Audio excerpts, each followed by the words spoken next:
E se o convite mais importante da sua vida, o único que realmente importa, exigisse que você se apresentasse não com suas medalhas e coroas, mas com suas feridas abertas e seu coração quebrantado?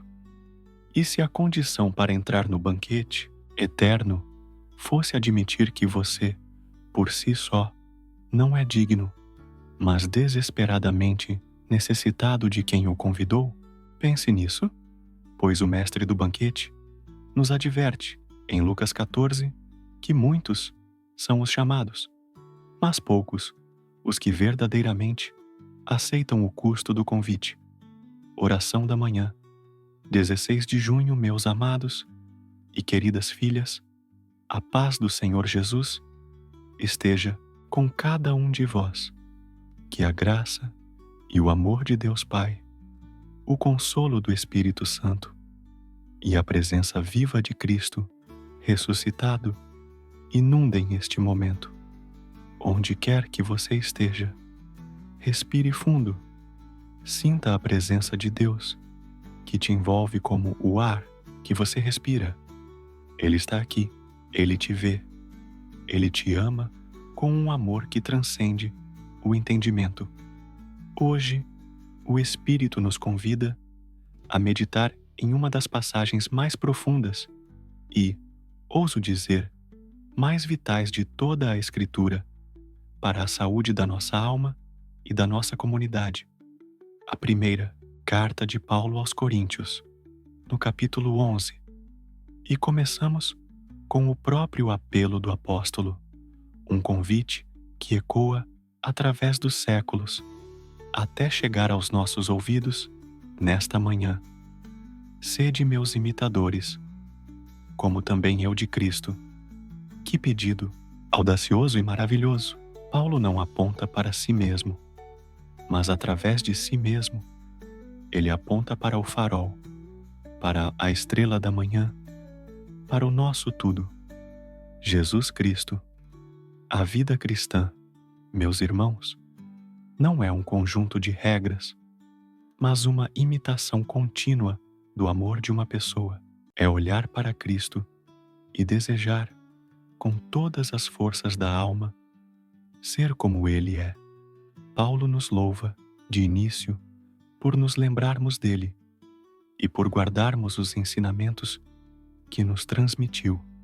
E então, ele mergulha em um tema delicado, mas essencial, a ordem divina. Ele nos diz: quero, porém, que saibais que Cristo é a cabeça de todo o homem, e o homem a cabeça da mulher, e Deus a cabeça de Cristo. Oh, que sensibilidade precisamos ter aqui! Em um mundo que confunde ordem com opressão e submissão com humilhação, precisamos do olhar do Espírito para enxergar a beleza desta divina coreografia. Não se trata de uma hierarquia de valor, pois em Cristo não há judeu nem grego, não há servo nem livre, não há macho nem fêmea, porque todos vós sois um em Cristo Jesus, como nos ensina a carta aos Gálatas 3:28. Trata-se de uma ordem de função, de amor e de respeito, um espelho da própria Trindade. O Filho, em seu infinito amor, submete-se ao Pai, e dessa submissão brota a salvação do mundo. O homem, ao imitar a Cristo, deve amar sua esposa como Cristo amou a Igreja e a si mesmo se entregou por ela, um amor de sacrifício, de serviço, que não domina, mas eleva. A mulher, por sua vez, reflete a glória e a beleza da Igreja, que encontra sua segurança e propósito em Cristo.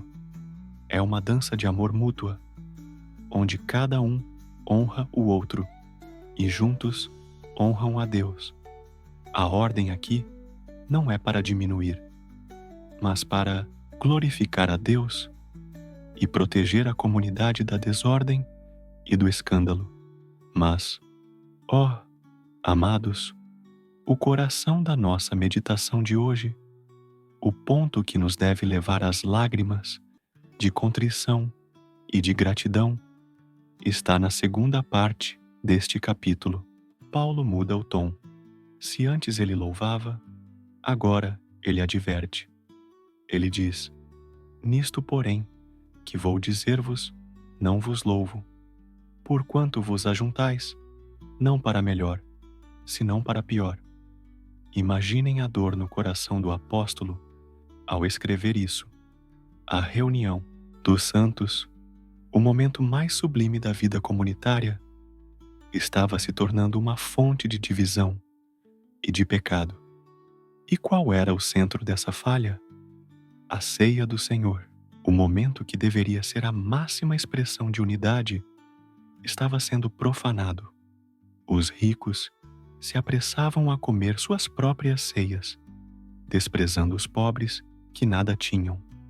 Eles transformavam o banquete do Cordeiro em um evento social exclusivo.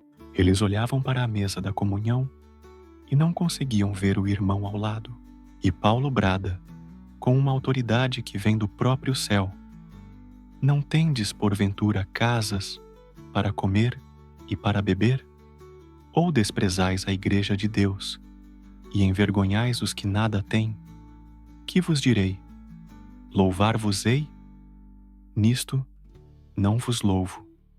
E então, meus irmãos e irmãs, Paulo nos transporta para a noite mais sagrada e terrível da história. Ele não nos dá uma opinião, mas um testamento, uma verdade recebida do próprio Senhor. Feche seus olhos por um instante e venha comigo para aquele cenáculo em Jerusalém. O ar está denso, carregado de amor e de traição. Jesus, o Rei do Universo, está rodeado por seus amigos frágeis e vacilantes. Ele sabe o que está por vir. Ele vê a cruz, os pregos, a zombaria, a solidão do túmulo. E o que ele faz? Ele institui o memorial do seu amor infinito. Porque eu recebi do Senhor o que também vos ensinei, que o Senhor Jesus, na noite em que foi traído, tomou o pão, e tendo dado graças, o partiu e disse: tomai, comei. Isto é o meu corpo que é partido por vós. Fazei isto em memória de mim. Sinta o peso dessas palavras. Na noite em que seu corpo estava prestes a ser rasgado pela traição de um amigo, pelos açoites dos soldados, pelos cravos da cruz, ele toma um pão e diz: isto é o meu corpo, partido por vós. Ele não pensa em sua dor, mas na nossa redenção. Ele se entrega antes mesmo de ser capturado. O pão partido é a promessa da sua entrega total, um amor que se deixa moer para se tornar alimento para a nossa fome de Deus. Semelhantemente também, depois de cear, tomou o cálice, dizendo: este cálice é o Novo Testamento no meu sangue. Fazei isto todas as vezes que beberdes, em memória de mim. O sangue da nova e eterna aliança, o sangue que não condena, mas que perdoa, o sangue que não acusa, mas que purifica, o sangue que nos lava de toda iniquidade e nos abre as portas do céu, como o profeta Isaías previu. Ele foi ferido por causa das nossas transgressões e moído por causa das nossas iniquidades.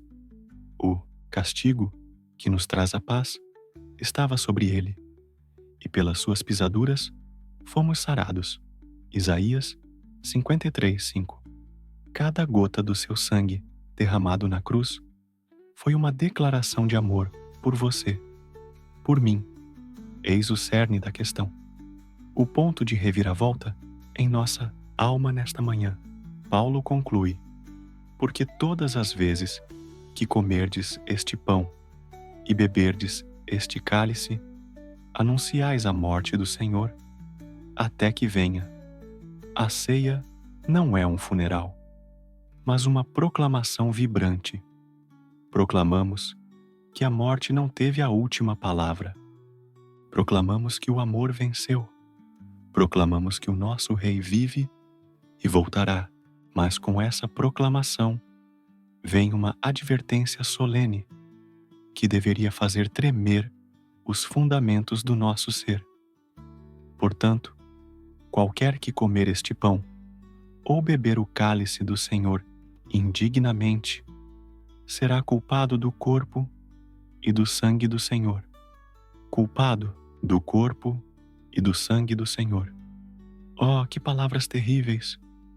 O que significa comer e beber indignamente? Paulo explica: não é sobre ser perfeito, pois quem de nós é? Se a ceia fosse para os perfeitos, a mesa estaria sempre vazia. É sobre a atitude do coração. É sobre o discernimento. Examine-se, pois, o homem a si mesmo, e assim coma deste pão e beba deste cálice, porque o que come e bebe indignamente, come e bebe para sua própria condenação, não discernindo o corpo do Senhor. Aqui está a chave, o segredo: discernir o corpo do Senhor.